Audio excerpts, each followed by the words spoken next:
কলাপাড়ায় ভয়াবহ সড়ক দুর্ঘটনা হয়েছে।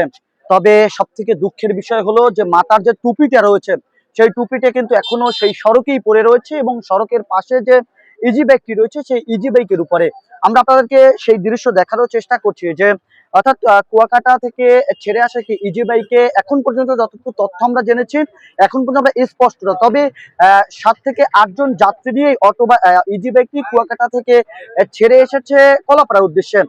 তবে ঢাকা থেকে ছেড়ে আসা যে সাকুরা পরিবহনটি ছিল সেই সাকুরা পরিবহনটি যে কলাপাড়া যে ব্রিজটি রয়েছে সেই কলাপাড়া ব্রিজের আনুমানিক 8টা 10 মিনিটে ভয়াবহ সড়ক দুর্ঘটনা হয়।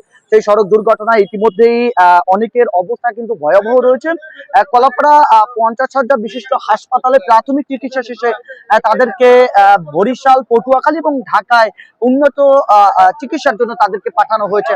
আমরা সরজমিন হিসেবে যেটা দেখানোর চেষ্টা করছি যে প্রশাসন কিন্তু রয়েছে এবং সেই ইজি বাইকটি কিন্তু ধুমড়ে মুচড়ে এখানে পড়ে রয়েছে এবং বিভিন্ন দূরদূরান্ত থেকে আসা লোকজন কিন্তু এখানে রয়েছে এবং সেই ইজি বাইকটি কিন্তু নেয়ার জন্য এখানকার যে প্রশাসন রয়েছে কলাপাড়া উপজেলার যে প্রশাসন রয়েছে সেই প্রশাসন তারাও এখানে এসেছেন এবং তারা কিন্তু দেখভাল করছেন। আপনাদের কিন্তু জানিয়ে রাখতে চাই যে আমি আবারও বলে রাখতে চাই যে জুতা রয়েছে বা মাথার টুপি রয়েছে, এই যে আনুষঙ্গিক যে বিষয়গুলো সেই বিষয়গুলো কিন্তু এই গাড়িতে পড়ে রয়েছে। আমরা এখানে আসার পর যতটুকু জেনেছি যে এশারের নামাজের পরই কিন্তু এই চালক কুয়াকাটা থেকে অর্থাৎ কুয়াকাটার যে আশেপাশে যে পাখিমারাটি রয়েছে সেই পাখিমারা থেকে তারা রওনা দিয়েছিলেন। তবে কলাপাড়ার যে সেতুটি রয়েছে সেই সেতুটিতে শেষ মাথায় এসে কিন্তু সাকুরা পরিবহন ঢাকা থেকে ছেড়ে আসা কুয়াকাটার উদ্দেশ্যে সেই সাকুরা পরিবহনটি এর মুখোমুখি এবং সব থেকে বড় সম্মুখীন হয়, বড় ধরনের সমস্যা হয়ে দাঁড়িয়েছে এই ইজি বাইকে। ইজি বাইকতে 7 থেকে 8 জন এবং 9 জনের মতো যাত্রী ছিল বলে এমনটা আমরা ধারণা করতে পারছি এবং বিভিন্ন মানুষের কাছ থেকে আমরা জানতে পেরেছি।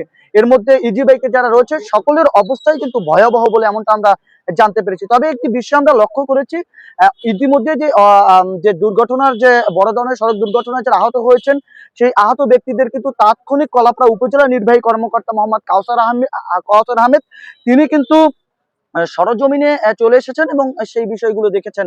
আমরা এ বিষয়ে এখানকার মানুষের সাথেও একাধিকবার কথা বলেছি, তারাও সেই একই কথা বলেছে যে এই সড়ক দুর্ঘটনায় এই জায়গাটিতে কিন্তু আনুমানিক 8টা 10 মিনিটে কিন্তু ঘটনাটি ঘটেছে। আমরা সেই তথ্য কিন্তু জেনেছি।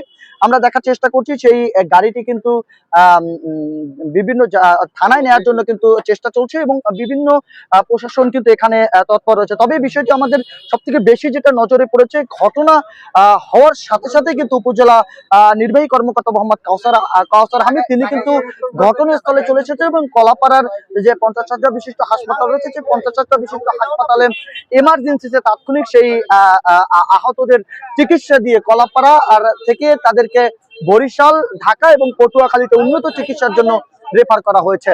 তো সর্বশেষ আপনাদেরকে জানিয়ে রাখতে চাই যে কুয়াকাটা থেকে ছেড়ে আসা একটি ইজি বাইক এবং ঢাকা থেকে ছেড়ে আসা যে সাকুরা পরিবহন রয়েছে সেই সাকুরা পরিবহন এবং ইজি বাইকের সরাসরি সম্মুখে তাদেরকে বড় ধরনের একটি দুর্ঘটনা হয়েছে। দুর্ঘটনায় ইতিমধ্যে 8 থেকে 9 জন যাত্রীর ভয়াবহ অবস্থা হয়েছে। এই ছিল আমার কাছে কলাপাড়া উপজেলার যে সড়ক দুর্ঘটনাটি হয়েছে আনুমানিক 8টা 10 মিনিটে তার সর্বশেষ। জাহিদুল ইসলাম জাহিদ, খবর কুয়াকাটা।